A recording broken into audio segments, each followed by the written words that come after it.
నమస్తే అండి. నమస్తే అండి. So, Pulivendula MLA YS Jaganmohan Reddy. So, ఆ పులివెందుల అసెంబ్లీ స్థానం, అక్కడున్న ప్రజలు, అక్కడున్న పరిస్థితి చూడండి ఎలా ఉందో ఇవాళ. పులివెందుల ప్రజలు కానీ, అవ్వాతాతలు కానీ, పేదవాళ్ళు కానీ, అక్కడ కాంట్రాక్టులు వర్కులు చేసి బిల్లులు రాకుండా జగన్మోహన్ రెడ్డి ఎగ్గొట్టిన కాంట్రాక్టర్లు కానీ, ఆ కార్పొరేటర్లు, అక్కడ మున్సిపల్ కార్పొరేటర్లు వాళ్ళు కానీ వీళ్ళందరూ కూడా జగన్మోహన్ రెడ్డి మీద తిరగబడుతున్నారు. జగన్మోహన్ రెడ్డి మీద, భారతిరెడ్డి మీద, అవినాష్ రెడ్డి మీద తిరగబడుతున్నారు.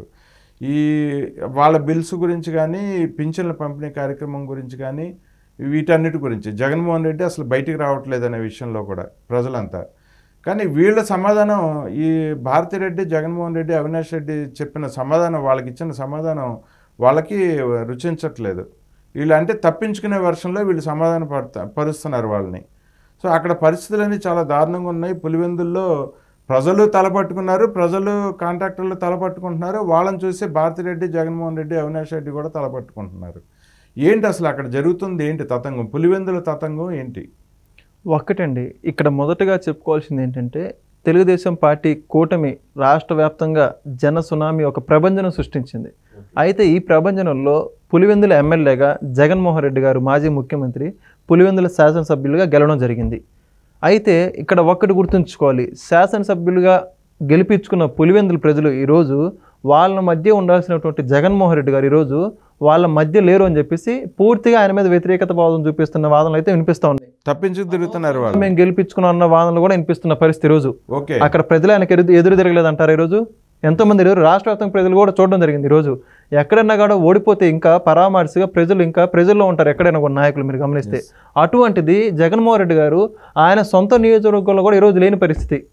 ఈరోజు 5 రోజుల పర్యటన 3 రోజులకి ముగించిపోయారని చెప్పేసి రాష్ట్రం అంతా కోడే కూస్తూ ఉంది. ఈరోజు సొంత నియోజకవర్గంలో ఉండడానికి ఏం చేసుకున్నారండి? ఈరోజు అధికారంలో ఉన్నప్పుడు మీరు ఒకటి గమనించలేదు, తన సొంత నియోజకవర్గానికి వెళ్ళడానికి కూడా పరదాలు కట్టుకున్నటువంటి పరిస్థితి, స్థానిక నాయకులు కూడా గెలవలేని పరిస్థితి. ఎలక్షన్స్ ముందు భారతిరెడ్డి గారిని అక్కడ స్థానిక సర్పంచ్ ఎవరో, కోటిరెడ్డో సంథింగ్ ఎవరో ప్రశ్నించిన మాట వాస్తవం కాదంటారా? బిల్లు రాలేదని సంబంధించి నేడు అదే ముఖ్యమంత్రి గారు, ఈరోజు మాజీ ముఖ్యమంత్రిగా ఉన్నటువంటి జగన్మోహన్ రెడ్డి గారు, నారా చంద్రబాబు నాయుడు గారు పెన్షన్ పంపిణీకి సంబంధించి ప్రతి కలెక్టరేట్కి కానీ ప్రతి శాసనసభ్యులు కూడా ఒక సర్క్యులర్ జారీ చేయడం జరిగింది, పెన్షన్ పంపిణీలో పాల్గొనని చెప్పేసి. అటువంటి ప్రభుత్వ కార్యక్రమానికి ఈరోజు జగన్మోహన్ రెడ్డి గారు దూరంగా ఉన్నారు. డుమ్మా కొట్టేశారు. అసెంబ్లీకి డుమ్మా కొట్టేశారు. అధికారంలో ఉన్నప్పుడు, అధికారం పోయినా కూడా డుమ్మా కొట్టేశారు. ఈరోజు దేనికి ప్రజల నాయకుడిగా చెప్పుకుంటున్నారు ఈరోజు జగన్మోహన్ రెడ్డి గారు?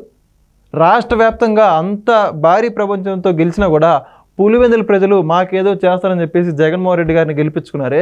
మరి అటువంటి ప్రజలకు కూడా ఈరోజు న్యాయం చేయలేని స్థితిలో ఉంటే జగన్మోహన్ రెడ్డి గారు అని ప్రజలంతా కూడా ప్రశ్నిస్తూ ఉన్నారు. పులివెందుల ప్రజలంతా కూడా అంటే అవ్వాతాతలకు ఇచ్చే పింఛన్ ప్రోగ్రామ్ని ఆయన ఎందుకు డుమ్మా కొట్టారు?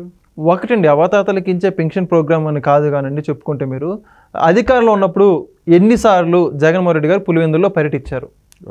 రెండోది, అధికారం కోల్పోయిన వెంటనే ఎన్ని రోజులు పులివెందుల్లో ఉన్నారు? ఈరోజు అధికారం కోల్పోయిన వెంటనే ప్రజలకు అందుబాటులో ఉండాలా లేదా?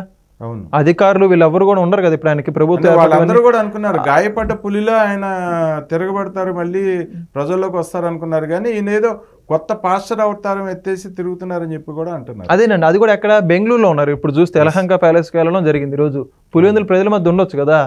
అధికారం కోల్పోయినా కూడా లేని వ్యక్తి ఈరోజు పెన్షన్లు పంచుతారని ఎలా అనుకున్నారని చెప్పేసి ప్రజలంతా కూడా బాధపడుతున్నారు. వాళ్ళు ఏదో కొద్దిగా ఊహించినప్పటికీ పెన్షన్ల పంపిణీ కార్యక్రమంలో పాల్గొంటారు, మా బాధలు తెలుసుకుంటారు, మా పరిస్థితులు ఆయన నేరుగా కలిసి వివరించుకోవచ్చు అని చెప్తే ఈరోజు ఒక్క మనిషిని నేరుగా కలిసే పరిస్థితి ఉందా? దీన్ని బట్టి అర్థం అవట్లేదా?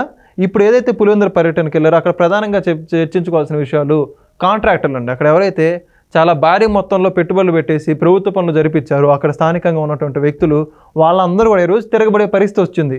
ఆ విజువల్స్ కూడా చూడడం జరిగింది ఈరోజు మనందరం కూడా. అందులో మొదటిగా ఏంటంటే పులివెందులకు సంబంధించి కూడా బిల్లులు రిలీజ్ అయిన పరిస్థితి.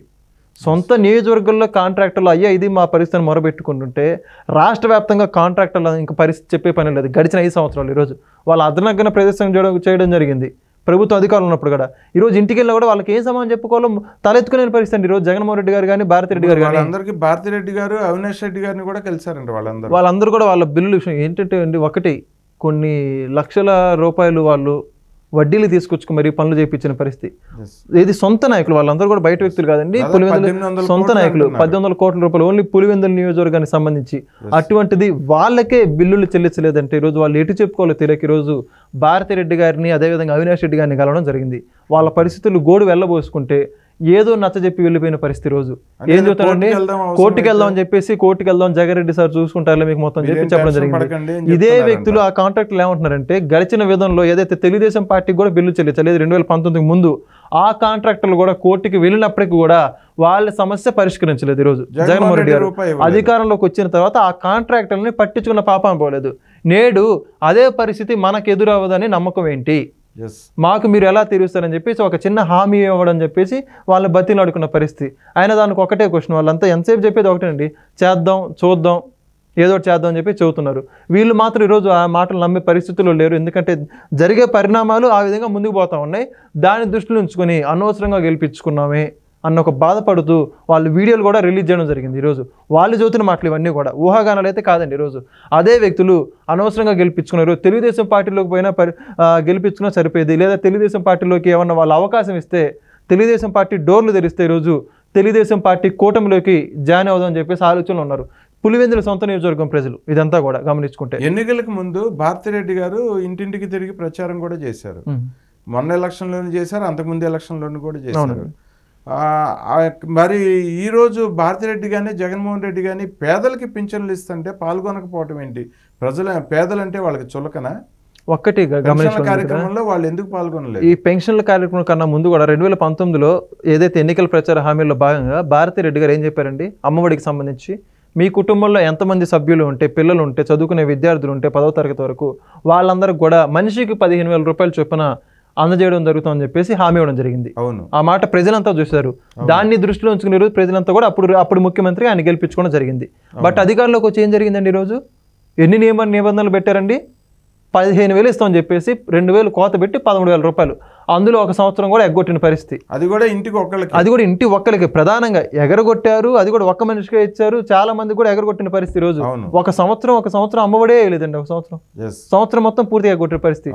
ఈ విధంగా ఒక ముఖ్యమంత్రి భారీగా, అప్పటి ముఖ్యమంత్రి భారీగా ఉన్నటువంటి భారతిరెడ్డి గారు హామీ ఇచ్చిన మాటకే రాష్ట్రంలో చెల్లుబాటు లేకపోతే ఇంకా స్థానిక ప్రజల పరిస్థితి ఏంటండి?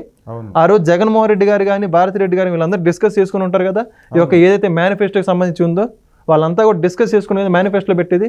ఆ రోజు భారతిరెడ్డి గారు స్వయంగా చెప్పిన, ప్రజలతో నేరుగా చెప్పిన మాటే కదా. ఆ రోజు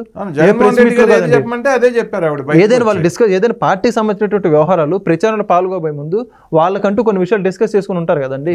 ఏదైనా ఆయన భారతిరెడ్డి గారు కూడా అధికారంలోకి వచ్చిన తర్వాత ఆ యొక్క విషయానికి సంబంధించి జగన్మోహన్ రెడ్డి గారితో డిస్కస్ చేయలేదంటారా? ఎక్కడ తప్పిదం జరిగిందంటారు? ఈరోజు ఏం చెబుతారు వాళ్ళ పరిస్థితులు? ఈరోజు రాష్ట్ర వ్యాప్తంగా ఉన్న పిల్లలందరికీ కూడా ఈరోజు అందుకే తగిన విధంగా ఓటమి ద్వారా బుద్ధి చెప్పడం జరిగింది వాళ్ళందరూ. భారతిరెడ్డి గారు కూడా జగన్మోహన్ రెడ్డి గారు ఏది చెప్పమంటే అదే చెప్పారు ప్రజల్లో. ఇప్పుడు అంత కష్టపడి మేమంతా తిరిగి గెలిపించుకున్నాం జగన్ని, ఆయన ఇలా చేశారేంటి, ఆయన మొత్తం కూటమి ప్రభుత్వం ప్రపంచంలాగా గెలిచే పరిస్థితి తీసుకొచ్చారు, ఆయన పాలన చాలా దరిద్రంగా ఉందని భారతిరెడ్డి గారు కూడా తలపట్టుకుంటున్నారంట. ఒకటండి, ఇక్కడ భారతిరెడ్డి గారి గురించి మాట్లాడుకోబోయే ముందు జగన్మోహన్ రెడ్డి గారు ఇచ్చిన హామీలకే రాష్ట్రంలో చెల్లుబాటు అయ్యే పరిస్థితి లేదు. ఇంకా భారతిరెడ్డి గారి హామీలు ఏం నమ్మబోతూ ఉంటారండి?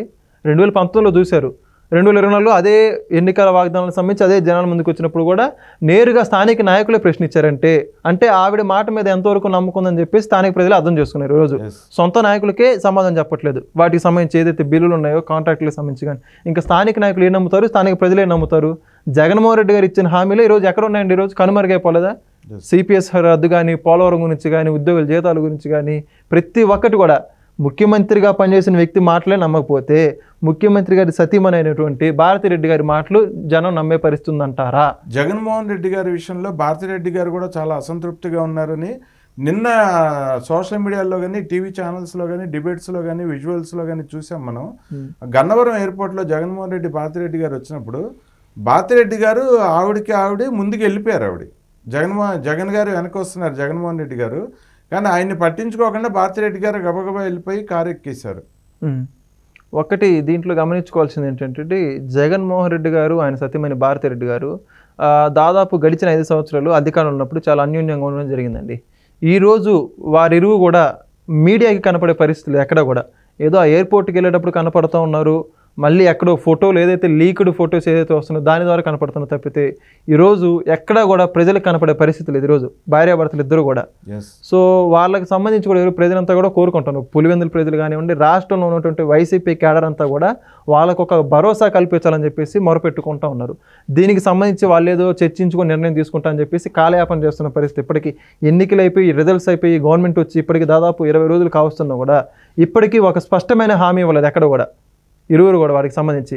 దీని మీద వారి ఇరువురికి ఏం ఒప్పందం ఉందని చెప్పేసి ప్రజలంతా కూడా దాని గురించి వేచి చూస్తూ ఉన్నారు ఈరోజు. ఓకే అండి, చూద్దామండి. పులివెందుల్లో ప్రజలు కానీ, అవ్వతాతలు కానీ, కాంట్రాక్టర్లు కానీ, కౌన్సిలర్స్ కానీ, మున్సిపల్ కౌన్సిలర్స్ కానీ వీళ్ళంతా కూడా జగన్మోహన్ రెడ్డిని ఎందుకు గెలిపించుకున్నామా, టీడీపీ అది నాయకుడు బీటెక్ రవిని గెలిపించుకుంటేనే చాలా బాగుండేదేమో అని చెప్పి వాళ్ళు తలపట్టుకున్నారు. వీళ్ళు ఒక పక్కనేమో జగన్మోహన్ రెడ్డి చెప్పిన మాటలే మనం చెప్పాము ప్రజలకి, కానీ జగన్మోహన్ రెడ్డి ఏది నెరవేర్చలేదు, జగన్మోహన్ రెడ్డి వలన మన పరువు పోయిందని చెప్పి భారతిరెడ్డిని, అవినాష్ రెడ్డి కూడా తలలు పట్టుకునే పరిస్థితి అయితే కనిపిస్తుంది. సో పులివెందుల ప్రజలు మధ్యలో నలిగిపోతుంది. పులివెందుల ప్రజలకి చంద్రబాబు గారు న్యాయం చేయాలని చెప్పి బీటెక్ రవి గారు కూడా కోరుకుంటున్నారు. అది అంటే డెవలప్మెంట్ కార్యక్రమాలు, పులివెందులకు సంబంధించిన అభివృద్ధి కార్యక్రమాలన్నీ కూడా బీటెక్ రవి గారి ద్వారానే చేసే ఉద్దేశంలో ఉన్నారు చంద్రబాబు నాయుడు గారు. ఇక్కడ ఒకటండి, చంద్రబాబు నాయుడు గారు ఎప్పుడు కూడా ప్రాంతీయ పక్షపాత భేదం లేకుండా చేస్తారు. పట్టిసీమ ద్వారా రాయలసీమలో ఎన్నో జిల్లాలకి అప్పుడు వైసీపీ ఎమ్మెల్యేలుగా పనిచేసిన శాసనసభ్యులకు కూడా నీళ్ళు అందించిన వాస్తవాలు లేవంటారా? అవును, ఎక్కడ కూడా ప్రాంతీయ పక్షంగా పెట్టేసి ఒక ప్రాంతాన్ని, అవునండి, పులివెందులతో పాటు ఒక ప్రాంతాన్ని దృష్టిలో ఉంచుకున్న అభివృద్ధి అని చెప్పేసి చంద్రబాబు నాయుడు ఏ రోజు అటువంటి రాజకీయాలు చేయబోరు కూడా అండి. ఏ ప్రాంతాన్ని కూడా ఇది వాళ్ళ పార్టీకి సంబంధించినటువంటి ప్రాంతం, ఇది మనది కాదు అన్న విధంగా పక్షపాత రాజకీయాలు చేసిన వ్యక్తి చంద్రబాబు నాయుడు గారు కాదు. ఆ చరిత్ర కూడా లేదు. ఈరోజు పులివెందులకి ఎన్ని డెవలప్మెంట్ యాక్టివిటీస్ ఆయన సీఎంగా ఉన్నప్పుడు జరగలేదంటారు. నేషనల్ హైవే సంబంధించి మీరు గమనించుకుంటే కుప్పం కాకుండా ఏదైతే రాయలసీమ ప్రాంతం మొత్తం కూడా మీరు గమనిస్తే కొన్ని వైసీపీ కంచుకోట్లుగా ఉన్న ప్రాంతాలకు కూడా ఈరోజు చంద్రబాబు నాయుడు గారు ఎన్నో ప్రభుత్వ పథకాలు వెళ్ళలేదంటారు. ఈరోజు 7,000 పెన్షన్ రూపాయలు పులివెందులు అందుకోలేదంటారా? ఎక్కడ కూడా నిష్పక్షపాతంగా చంద్రబాబు నాయుడు గారి పాలన ఉండబోతుంది. గతంలో చూసిన ప్రజలు కదా ఈరోజు ఎవ్వరు కూడా ఇబ్బంది, ఒక ప్రాంతానికి చెందిన వ్యక్తి చంద్రబాబు నాయుడు గారు అయితే కాదండి ఈరోజు. ఓకే అండి, ఇప్పుడు చంద్రబాబు నాయుడు గారు కూడా పులివెందుల అభివృద్ధి కార్యక్రమాలన్నీ జగన్మోహన్ రెడ్డి బయటికి రాకపోయినా, పులివెందుల ప్రజలకు ఏమి చేసినా చేయకపోయినా అభివృద్ధి కార్యక్రమాలన్నీ పులివెందుల్లో చేసేయండి బీటెక్ రవి ద్వారా చేసే ఉద్దేశంలో ఉన్నారని చెప్పి తెలుస్తుందండి. ఓకే అండి, మరో వీడియోలో మళ్ళీ మాట్లాడుకుందాం. ధన్యవాదాలు.